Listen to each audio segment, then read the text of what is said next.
ज्ञान the treasure में आपका स्वागत है। और हम आपको बताएंगे कि अक्षय तृतीया के दिन आपको कम से कम 10 वस्तुएं में से कोई भी एक वस्तु आपको घर पे लेके आना है। अगर आप लेके आते हैं तो लक्ष्मी खुद आपके घर तक चलकर आएंगी।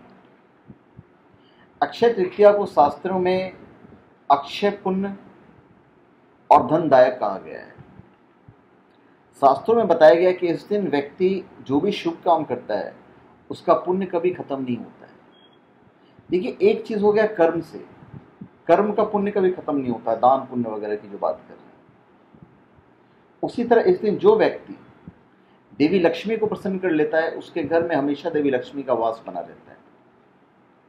आप भी चाहें तो इस अक्षय तृतीया अपने घर में देवी लक्ष्मी को बुलाने का आप उत्तम उपाय कर सकते हैं। कुछ चीजें हैं, अगर आप उस दिन लेकर घर में आते हैं तो साक्षात लक्ष्मी आपके पास आएगी।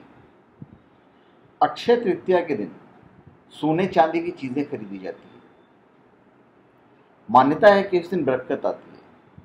तो अगर आप बरकत चाहते हैं तो इस दिन सोने या चांदी के लक्ष्मी जी की चरण पादुका लाकर घर में रखें और उसकी नियमित पूजा भी करना है, क्योंकि जहां लक्ष्मी के चरण पड़ते हैं वहां कभी भी किसी भी चीज का अभाव नहीं रहता है।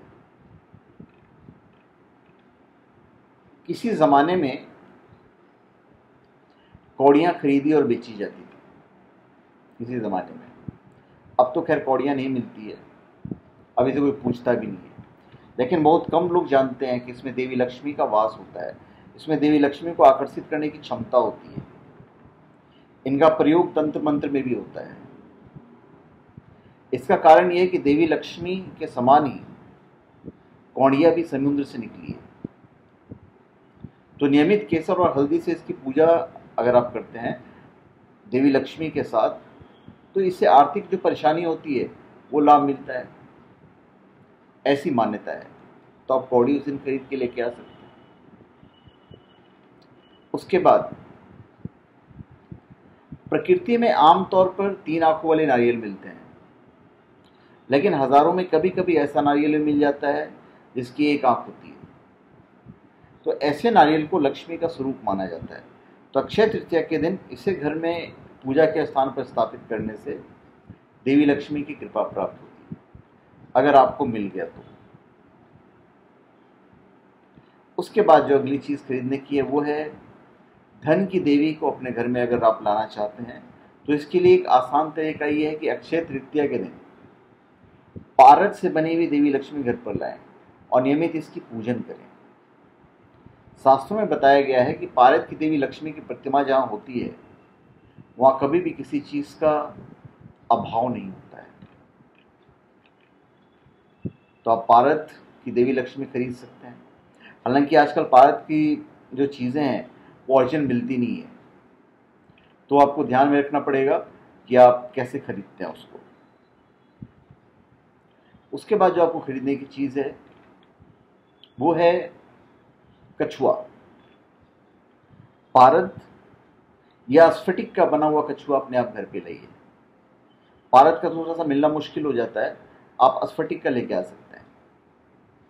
ये आप अपने घर के टेबल पे भी रख सकते हैं, सजाने की जैसी चीजें पे भी रख सकते हैं। ये आप पे पूरा डिपेंड है कि आप उसको कहाँ पे रखते हैं, पर यह भी बहुत लकी होता है। फिर अक्षय तृतीया के दिन घर में आप श्री यंत्र की स्थापना कर सकते हैं। उससे धन की सारी परेशानियां दूर होती है। तो उस दिन अगर आप मिल गया, उसमें भी क्या ओरिजिनल देखी जाती है। अगर आपको ओरिजिनल मिल गया तो बहुत अच्छी बात है। तो बाकी आप इसको ऑनलाइन भी मंगा सकते हो, जो श्री यंत्र होता है उसका बाकायदा वजन वगैरह देख के लाया जाता है। उसके बाद पारद के लक्ष्मी नारायण की स्थापना अगर आप करते हैं अक्षय तृतीया के दिन तो ये भी बहुत शुभ होता है। पर लक्ष्मी और नारायण दोनों होना चाहिए, और जो लक्ष्मी जी हैं वो विष्णु जी के पैर के पास बैठी हुई होनी चाहिए। तो ये बहुत फलीभूत होता है। आप सोने की बांसुरी भी खरीद सकते हैं, ये भी बहुत लकी होता है, और इससे भी जो धन है वो भी आता है।